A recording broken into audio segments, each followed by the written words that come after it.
Ashama kam jirtu hordoftoota keenya kabajamoo hordoftoota keenya qophii tokko isiniif qabannee dhufneerraa hamma dhuma qophii keenyaatti waliin turan affeerraa keenya. Qophiin keenya har'aas imalli badhaadhinaa sochii finxaaliyyiin hin gufatu jetti. Wantoota addunyaa kana tasgabbii dhowwanii fi madda jeequmsaa ta'an keessaa tokko finxaalessummaadha. Finxaalessummaan amalaa fi gosa adda addaa qaba. Gosoota finxaalessummaa yoo ilaallu finxaalessummaa sabaa fi kan amantaa jechuun qooduun ni danda'ama. Finxaaliyyiin gosoota lamaan kana fayyadamanii biyya diiguu fi mootummaa rakkoo keessa galchuuf akkasumas uummata ittiin dararuuf akka meeshaatti itti fayyadamu. Muuxannoo finxaalessummaa biyyoota addunyaa hunda keessa kan jiru yoo ta'e illee biyyoota garaagarummaa amantaa fi sabaa itti danatu keessatti finxaaleeyyiif akka carraatti tajaajiluu danda'a. Keessattuu finxaaleeyyiin biyya keenya keessa jiran sabaa fi amantaa madda ajandaa siyaasaa godhatanii itti fayyadamu. Fayyadamaas turaniiru. Finxaalessummaan saba hedduu keessa jira. Garuu saba keessaa bahe sana bakka hin bu'u. Sabaanis hin ibsamu. Finxaaleeyyiin saba akka madda jeequmsaatti yeroo fayyadaman saba guddaa isa xiqqaa irratti kakaasu. Isa xiqqaa immoo sabni guddaan si nyaachuu fi yookiin si liqimsuu fi jechuun sodaa fi shakkii keessa isaatti akka uumamu godhu. Kun immoo uummata jidduutti jaalalaa fi tokkummaan akka hin jiraanne godhanii biyya keessatti nagaa fi tasgabbiin akka hin jiraanne taasisu. Wal sodaatee qe'ee isaatii akka buqqa'uuf haala mijeessu. Gochi akkanaa kun bara hoggansi jijjiiramaa gara aangootti dhufe bal'inaan kan mul'atee fi qormaata jijjiiramaa ta'aa tureera. Dhimmi sanyummaan ka'u kun biyya diiguu fi lammiilee biyyaa bittinneessuu keessatti bakka guddaa qaba. Afrikaa keessatti biyyi fakkeenya gaarii taatu Ruwaandaadha. Huttuu fi Tusii jechuun sabni guddaa fi inni xiqqoo wal nyaatanii biyyattiin diigamtee lammiileen bittinnaa'anii darar hamaaf akka saaxilaman seenaan ragaa ba'a. Qabatama biyya keenyaatiinis yoo ilaalle galanni abbichuuf yaa ta'uutii biyyi sababa sanyummaatiin wal fixxee diigamuuf fiixee geesse geggeessummaa bilchina qabuun diigumsa irraa nu baraaruun nagaan asiin nu ga'ee jira. Finxaaleeyyiin gama amantaatiin jiranis amantaa isa tokko isa kaan irratti kakaasuun olola sobaa tamsaasuun walitti bu'iinsi akka baay'atu gochuun galtee siyaasaa godhachuun barbaadu. Amantaan tokko akka waan amantaa isa kaan caalutti ololuun sana irra darbee akka tokko isa kaan cunqursuutti kitaaba amantaa barbadeessuun amantaa isa kanatu akkana si godha jechuun madda jeequmsaa uumaa oolu.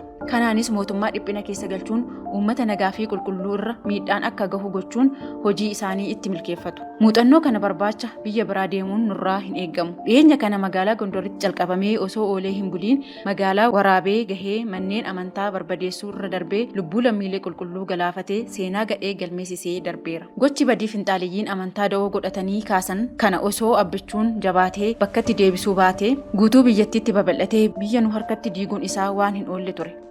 Garuu abbichuun abbaan mala itti barbaadee asiin nu ga'ee jira. Finxaaleeyyiin sirnoota moototaa keessas biyya keenya ittiin diiguuf akka meeshaatti kan fayyadamaa turan sabaa fi amantaa da'oo godhatanii ta'us bara jijjiiramaa kana keessa garuu sadarkaa olaanaa irra baratti gahanidha. Finxaaleeyyiin kun caancala diriirsuun humna qaban hunda fayyadamanii abbichuu dhabamsiisuuf yaalii hamaa gochaa turaniiru. Finxaaleeyyiin kun mootummaa jijjiiramaa gufachiisuu fi dirqisiisanii aangoo irraa buusuuf fakkaattotaa fi miseensota isaanii keessaa fi alaa qindeessanii duula hamaa wayita itti banaa turanidha. Oromoon biyya bulchuu hin danda'u, Oromoon biyya diiga, Oromoon nu liqimsuu fi kan kana fakkaatan jechuun finxaaleeyyiin kun duula nutti banaa turaniiru. Uummanni Oromoo waan fayyadamuu qabu akka hin fayyadamne gochuuf ololaa turaniiru. Ammas ololaa jiru. Uummanni Oromoo obboleewwan isaa saba biroo naannoo Oromiyaa keessa jiraatan kabajee jaalala kennee fi waggoota hedduuf wajjin jiraachaa tureera. Finxaaleeyyiin garuu ofumaa buqqisanii Oromoon saba biroo buqqisee qe'ee isaa irraa ari'ate jedhanii tapha siyaasaa taphachaa turaniiru. Ammallee yaaliin kun hin dhaabbanne. Ji'a darbe keessa shiftaa shanii waliin qindaa'anii Wallaggatti ofumaa buqqisanii akka waan Oromoon buqqiseetti hojii siyaasaa hojjechaa turuun isaanii mudannoo yeroo dhiyooti.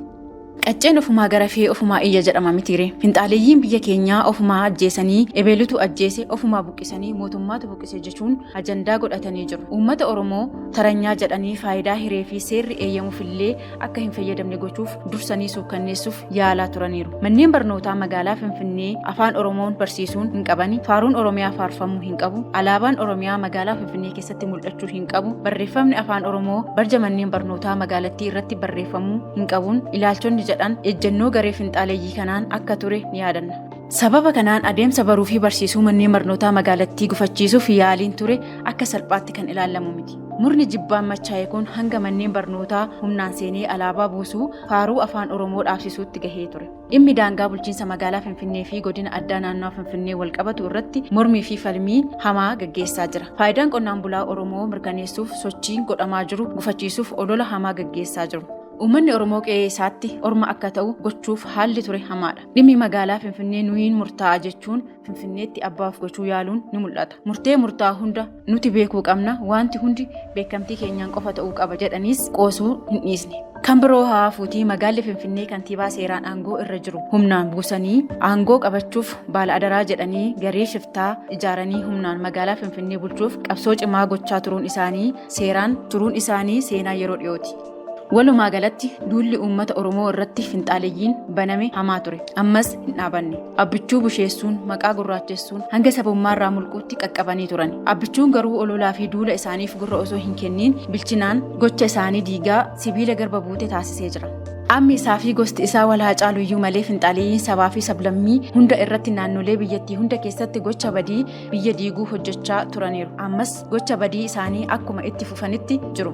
Kaayyoon fi galmi kanaa mootummaa jijjiiramaa kana dhabamsiisuuf yaaddamee akka ta'e beekamuu qaba. Abbichuun finxaaleeyyiin gufachiisuu miti Itoophiyaa irra darbee Afrikaaf illee abdii ta'ee jira. Abbichuun xiyyeeffannoo mootummoota bebbeekamoo addunyaa ta'ee jira. Kana booda humni abbichuu dhaabu hin jiru. Kuni osoo kanaan jiru uummanni Oromoos ta'ee sabaa fi sablammoonni biyya kanaa wallaananis haa ta'uu beekanii gocha abbichuu gufachiisuu hojjechuu hin qabani. Akkuma hayyuun duree ABO duraanii Leencoo Lataa kanaan dura jedhan jijjiiramicha amantaa guutuun kan hin fudhanne Oromoo qofa jedhani. Jijjiiramichi bu'aawwan hedduu fiduu isaa hubannee abbichuu cinaa dhaabbachuu qabna. Abbichiinis yoo dandeessan na deeggaraa yoo dadhabdan nan gufachiisanaa akkuma jedhe sana. Humnaan beekumsaan qabeenyaa fi maallaqaan yaadaa fi kadhaan nama jabaa kana utumnee badhaadhina biyya keenyaa mirkaneessuu qabna. Uummanni Oromoo uummata aadaa, duudhaa, seenaa fi ooltee bultee gabbataa qabudha. Keessattuu aadaa fi falaasama uummata kanaa gadi fageenyaan yoo ilaalle barnootaa fi icciitii jireenyaa lakkaawwame hin dhumne kanneen qaroominaa fi xurree yookiin raacii ta'anii tajaajilaa jiran hedduu qabudha. Aadaan calaqqee jireenya saba tokkooti. Sabni tokko saba kan biraarraa wanti adda godhu yookiin kan ittiin beekamu aadaa ittiin bulmaata isaati. Uummanni Oromoo aadaa biyya keenyaa irra darbee addunyaaf fakkeenya ta'e sanatti fayyadamee jabaa fi beekaa ofii cimsachaa wallaalaa ofii gorfachaa sabaa fi sablammii biyya kanaa akkaataa duudhaa sirna gadaa keessatti tumameen kabajaa jaalachaa ofitti qabaa rakkoo isaa qooddachaa biyya duraan abbootiin isaa ijaaraniin tokkummaa ishee eeganii itti kennan kan eegee dhaloota itti aanutti dabarsuuf dirqama lammummaa qaba. Finxaaleeyyiin nu cabsuuf deeman Oromoof Oromoo walitti buusanii tapha siyaasaa nurratti taphatan abshaalummaan sochii isaanii dhaabsisuu qabna. Sochii fi adeemsa finxaaleeyyii kan dhaabsisnu yoo uummanni Oromoo aadaa ganamaatti deebi'e qofaadha. Kanaaf immoo tokkummaa keenya mirkaneessuu fi cimsuu qabna. Wal cabsuu fi wal laamshessuu keessaa baanee wal deeggaruu, wal utubuu, wal dhagahuu fi ilaameen socho'uu qabna. Abbichuu waan dandeenyuun yoo deeggarre finxaaleeyyiin bakka dhokattu hin qabaattu. Finxaaleeyyiin Oromoo keessa nama qabatteet Oromoo ittiin cabsiti. Oromoo ta'ee Oromoo nama gurguruuf faayidaa uummata Oromoo fuuldura nama dhaabbatu yaa gorfannu. Finxaaleeyyii fuuldura yaa dhaabbannu. Kaayyoo isaanii maseenaa jiru boolla qonnee yaa awwaallu. Abbichuu yaa gargaarru. Cinaa isaa yaa dhaabbannu. Oromiyaa yaa misoomsinu. Itoophiyaa yaa utubnu. Jijjiirama keenya itti yaa fufsiisnu. Imala gara badhaadhinaa milkeessuun hiyyummaa seenaa yaa taasisnu. Kana gochuuf ammoo dirqama lammummaa qabna. Waan nu dhaggeeffattaniif galatoomaa isiniin jechaa kuyyuu miidiyaa laayik, sheer, sabskiraayib gochuu hin dagatinaan dhaamsa keenya.